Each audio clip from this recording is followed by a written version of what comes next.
किसान भाइयों नमस्कार, मैं पुनीत से सौदिया। किसान भाइयों, जैसे ही रैनी सीजन की शुरुआत होती है यानी कि बरसात गिरना शुरू होती है तो हमारे किसान भाइयों की जो धड़कनें हैं वो तेज हो जाती हैं, क्योंकि इस वेदर में, इस मौसम में एक सबसे ज़्यादा खतरनाक डिजीज हमारी फसलों पर अटैक करता है जिसका नाम है डाउनी मिल्ड्यू। जी हाँ, डाउनी मिल्ड्यू का अटैक काफ़ी ज़्यादा देखा जाता है। इससे हमारे किसान भाई काफ़ी ज़्यादा परेशान होते हैं क्योंकि ये काफ़ी खतरनाक रोग है और ये आने के बाद हमारी फसल की उपज को 70% तक कम कर सकता है। तो आज की इस वीडियो में हम डाउनी मिल्ड्यू के बारे में समझेंगे। हम समझेंगे कि इसके लिए कौन सा अनुकूल वेदर है। तो हम जैसे ही वो वेदर स्टार्ट हो हम पहले से समझ जाएं और पहले ही हम प्रिवेंटिव में, यदि आपके फसलों में, आपके फील्ड में डाउनी मिल्ड्यू रोग आता है तो हम पहले ही उसके लिए स्प्रे दे दें और हमारी फसलों में जो डाउनी मिल्ड्यू डिजीज है वो देखने को ही ना मिले।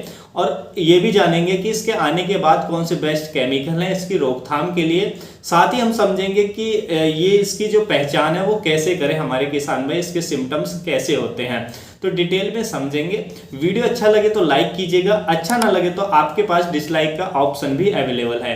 तो चलिए जानते हैं आज की इस वीडियो में डाउनी मिल्ड्यू के बारे में। देखिए, सबसे पहले हम बात करेंगे डाउनी मिल्ड्यू के जो सिम्टम्स हैं वो किस तरीके के हमें देखने को मिलते हैं।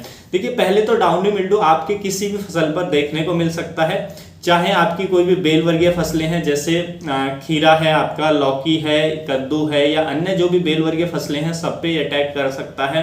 आपके फलों वाले पौधों पर भी अटैक कर सकता है, पपीते पे काफ़ी ज़्यादा देखने को मिलता है, या और जो फसलें हैं हमारी जैसे अंगूर की फसल पर काफ़ी ज़्यादा पाउडरी मिल्ड्यू की समस्या देखने को मिलती है। तो और भी फले वाले पौधों पर हमें ये देखने को मिल सकता है। उसके साथ साथ देखिए, और भी जो हमारी सब्जी वर्गीय फसलें होती हैं जैसे कि हमारी मटर की फसल में काफ़ी ज़्यादा डाउनी मिल्ड्यू की समस्या देखी जाती है, और भी जो फसलें हैं उनमें भी काफ़ी ज़्यादा देखी जाती है। तो सभी फसलों पर ये लगभग अटैक करता है। यदि हम डाउनी मिल्ड्यू डिजीज की पहचान की बात करें तो देखिए, इसकी जो पहचान है बहुत आसान है। ये जो डिजीज के जो सिम्टम्स है, सबसे पहले जो हमारे पौधे की जो पुरानी पत्ती होती हैं उस पर दिखाई देते हैं। पत्तियों पर आप कोणीय आकार के जो पीले धब्बे हैं वो आपको देखने को मिल सकते हैं, या हल्के हरे धब्बे भी आपको शुरुआत में देखने को मिल सकते हैं। ये धब्बे बाद में ब्राउन कलर के हो जाते हैं, जैसा कि आप पिक्चर में देख सकते हैं। यदि इस लीफ को आप नीचे की तरफ देखेंगे, पलट कर देखेंगे, तो उसमें आपको व्हाइट कलर की फंगस वहाँ पे नजर आ जाएगी। यानी कि फंगस नीचे, जो व्हाइट कलर की फंगस होती है, व्हाइट टू ग्रे कलर की, वो नीचे डेवलप करती है, बाद में ये धब्बे ऊपर हमें दिखाई देते हैं। इस तरीके से इसका सिम्टम्स आप आसानी से देख कर पहचान सकते हैं। देखिए, ये जो रोग हमारी फसलों पर अटैक करता है उस कंडीशन में करता है जब टेम्परेचर 15 डिग्री सेल्सियस से ऊपर हो और जो हमारे ह्यूमिडिटी है वो हाई हो, यानी कि 60 से ऊपर यदि ह्यूमिडिटी हो, यानी कि वातावरण में जो नमी है वो हो, तो ये हमारी फसलों पर अटैक कर सकता है। जैसा कि अभी वेदर चल रहा है, बरसात हो रही है, तो जो ह्यूमिडिटी है वो काफ़ी ज़्यादा हाई है, तो इस समय में ये हमारी फसलों पर सबसे ज़्यादा अटैक करता है। कुछ किसान भाइयों के देख भी रहे होंगे कि उनकी फसलों पर ये अटैक कर भी रहा है। तो देखिए, सबसे पहले जैसा ही ऐसा वेदर बने कि बारिश हो जाए और जो टेम्परेचर है वो 15 डिग्री सेल्सियस से ऊपर हो, तो उस समय आपको तुरंत सचेत हो जाना चाहिए। आपको इसके लिए प्रिवेंटिव में ही कोई ना कोई जो फंजीसाइड है वो स्प्रे कर देना चाहिए, ऐसी कंडीशन बनते ही। तो इसके लिए आप जो प्रिवेंटिव में जो फंजीसाइड का स्प्रे कर सकते हैं, आप एक तो M45 के नाम से आती है जिसमें मैनकोजेब होता है 75% WP फॉर्म में, तो आप उसका स्प्रे ले सकते हैं, काफ़ी अच्छा रहता है। या रिडोमिल गोल्ड के नाम से आती है, वो थोड़ी एक्सपेंसिव फंजीसाइड है, आप उसका भी स्प्रे ले सकते हैं। तो इनमें से कोई भी जो फंजीसाइड है इसका आप प्रिवेंटिव में स्प्रे ले सकते हैं। जैसे ही बारिश होती है बरसात रेनी सीजन में, तो आप प्रिवेंटिव में इनके स्प्रे ले लेते हैं, तो फिर आपको ये इसकी जो दिक्कत है वो देखने को नहीं मिलेगी जो डाउनी मिल्ड्यू डिजीज की है। देखिए, यदि आपने शुरुआत में स्प्रे नहीं किया है और आपकी फसल में ये जो डिजीज है वो आ गया है, तो देखिए अब आपको क्या करना है। अब जो एक हमारा बायर कंपनी का आता है मेलोडे के नाम से, काफ़ी अच्छा फंजीसाइड है, तो आने के बाद फिर आप उसका स्प्रे लें, वो बहुत ही अच्छे से उसको कंट्रोल करता है डाउनी मिल्ड्यू डिजीज को।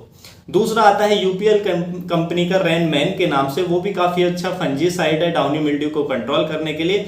तो ये काफ़ी दो बेस्ट फंजीसाइड है। आने के बाद यदि आपकी फसलों में जो डाउनी मिल्ड्यू डिजीज है वो आ चुका है, तो फिर आप इनमें से कोई भी दो में से एक केमिकल लेके आप स्प्रे कर सकते हैं, और हफ्ते से लेके 10 दिन के अंतर पर जो स्प्रे है उसको रिपीट कर देंगे, तो आप काफ़ी हद तक जो डाउनी मिल्ड्यू डिजीज है उसको कंट्रोल कर सकते हैं। देखिए जो डाउनी मिल्ड्यू यदि आपकी फसलों में आ चुका है तो देखिए उसमें जिन भी पत्तों पर आ गया है या जिस पौधे पर आ गया है तो आप कोशिश करें उस प्लांट को आप निकाल कर और कहीं गड्ढा खोद कर खेत से बाहर उसको दबा दें, खेत के अंदर उसको ना छोड़ें। क्योंकि देखिए इस फंगस के जो स्पोर्स होते हैं यानी बीजाणु होते हैं वो जिन पत्तियों में ये रोग आ चुका है उसमें जीवित रहेंगे, और यदि वो पत्तियां जमीन पर गिर जाती हैं तो वो वहां पर भी जमीन के अंदर भी जीवित रह सकते हैं, और इसके जो बीजाणु हैं अनेक वर्षों तक जीवित रह सकते हैं सॉइल के अंदर। तो मान लीजिए एक फसल में आपके में आ गया है तो काफ़ी ज़्यादा चांस रहते हैं कि आपकी अगली फसल में नेक्स्ट फसल आप लेंगे और जैसे ही इसको अनुकूल वातावरण मिलेगा तो उसमें भी आना तय होता है। तो उसके लिए आप कब ये कोशिश करें कि अपनी फसलों के जो रेसिडुअल हैं, जो इन्फेक्टेड जो पौधे हैं उनके रेसिडुअल्स हमारे खेत में ना बचे, उनको निकाल कर बाहर फेंक दें पहले तो। दूसरा आप ये कोशिश कर सकते हैं कि जब भी गर्मियों का सीजन आए यानी कि हाई टेम्परेचर हो तो अपने खेत को कल्टीवेट करके गहरी जुताई करके छोड़ दें। तो जब सूरज की तेज किरणें उस पर पड़ती हैं मिट्टी पर तो ये इसके जो स्पोर्स हैं वो नष्ट हो जाते हैं।